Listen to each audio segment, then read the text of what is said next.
আসসালামু আলাইকুম রহমতুল্লাহি বারকাতুহু। আমাদেরকে আল্লাহ রাব্বুল আলামিন পৃথিবীতে কেন প্রেরণ করেছেন, কেন পাঠিয়েছেন, কোন কাজের জন্য আমাদেরকে পৃথিবীতে পাঠিয়েছেন? একমাত্র তিনার ইবাদতের জন্যে। আল্লাহ রাব্বুল আলামিন কোরআনে বলেন যে আমি জিন এবং মানুষ জাতিকে সৃষ্টি করেছি শুধু আমার ইবাদতের জন্য। আমার ইবাদত ব্যতীত আমি জিন জাতি এবং মানুষ জাতিকে সৃষ্টি করিনি। তাই আসুন, আমরা যারা মানব জাতি আছি এবং যারা জিন আছে তারা তো জিনেরাই, তাদের ব্যাপার।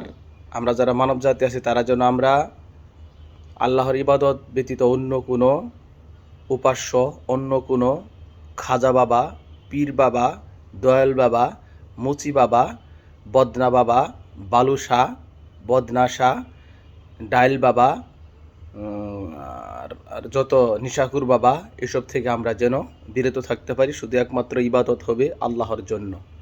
সেই মহান আল্লাহ রাব্বুল আলামিনের জন্য আমরা শুধু ইবাদত করব। শুধু আল্লাহর ইবাদতের জন্য আল্লাহ রাব্বুল আলামিন আমাদেরকে পৃথিবীতে পাঠিয়েছেন।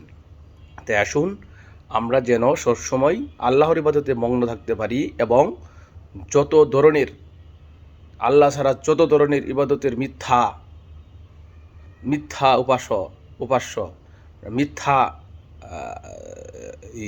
ইলাহ, তাদের থেকে আমরা বিরত থাকবো। আল্লাহ রাব্বুল আলামিন একমাত্র সেই মহান আল্লাহ রাব্বুল আলামিনের জন্যই আমরা ইবাদত করব, যে ইবাদতে মহান আল্লাহ রাব্বুল আলামিন খুশি হবেন।